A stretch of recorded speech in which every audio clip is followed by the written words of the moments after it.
Hello, my friends, and welcome back.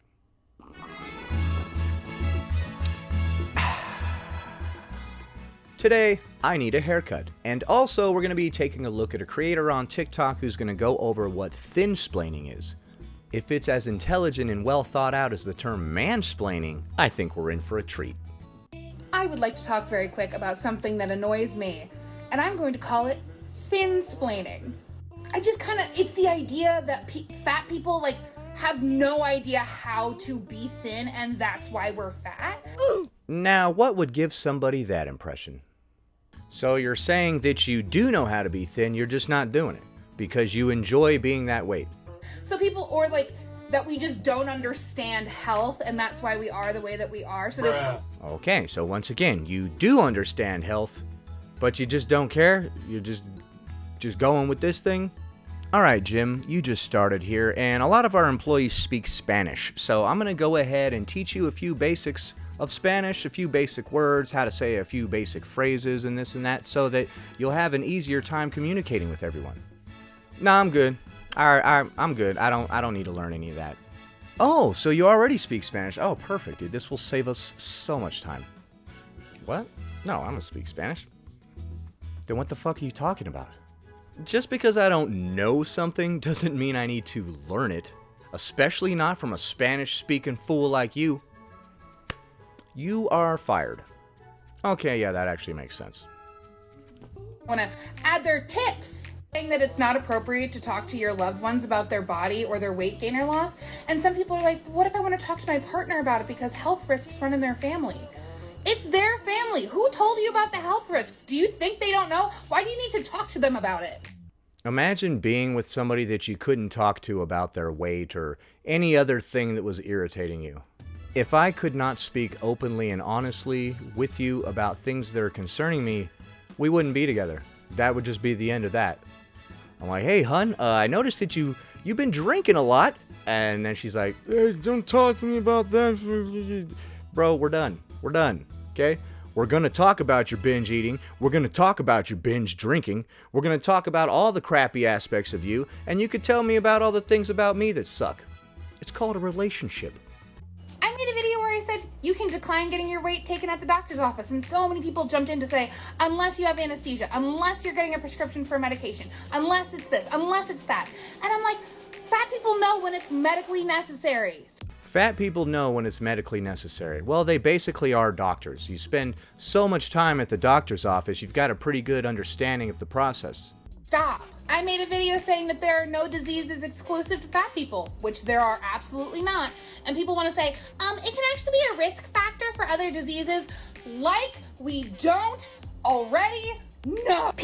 Okay, if you already know, then why are you trying to argue? You tried to say that obesity in itself is inherently not unhealthy. And then somebody else said, but it contributes to all these other unhealthy diseases and stuff. And then your response is, yeah, I know. Okay, so you know that you were wrong. You just admitted it. People have literally been saying this shit to me since I was 7 years old. Then I think you might have a problem. I blame your parents for this. There's no such thing as a binge-eating 7-year-old, dog. Like, your parents just let you do whatever they want because everybody's afraid to be the bad guy and hurt somebody's feelings today. Oh, I don't want to trigger you by saying the wrong thing and hurting your feelings. When you put feelings over the reality of the real world, what you're doing is detrimental to yourself and to others.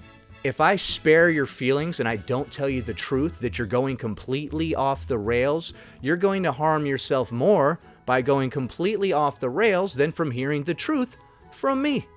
The truth hurts. Live in it. Live in that feeling. Absorb that painful truth until it motivates you to change. I know.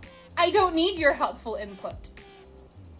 The messed up thing about all these people is that they know exactly how uncomfortable they are. They know exactly how painful it is. They know exactly how hungry they are 24/7.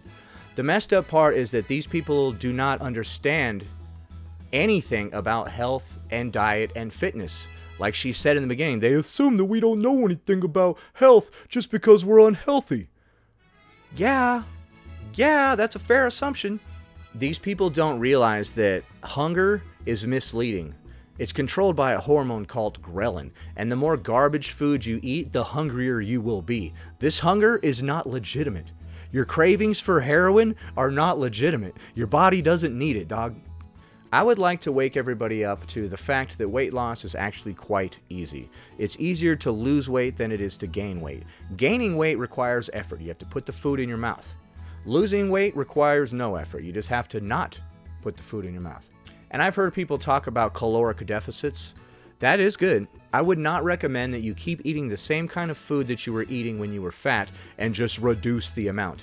That is so hard to do. When I eat one bite of a chocolate bar, dude, I want 10 more. I want 10 more right now. I am biologically programmed to eat that calorically dense food because in nature, you're never going to find something that sweet. So I don't recommend a calorie deficit by itself. I recommend just changing the kind of food you eat.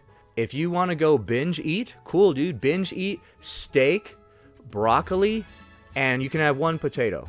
But the binge eating part is going to be the steak and the broccoli. We'll see how much of that you can eat. Stuff yourself silly on that 10 times in a row, dude. 10 times in a row. We'll see how fat you get. Eventually, when you stop eating these garbage foods, you will stop craving them. It is not just your brain that becomes addicted to these foods. It is the microbiome of your gut, which is also known as the second brain. When you eat highly processed food and sugar and artificial sweeteners, it changes the microbiome of your gut. It makes bad bacteria grow in there, and this bacteria can affect your behavior. It will make you crave and go after more sweet food. It is misleading you.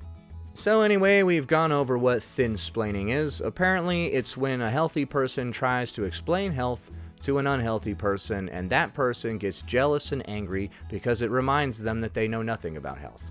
Anyway, that about does it. Thanks for watching, commenting, liking, and subscribing, and I'll see you in the next one.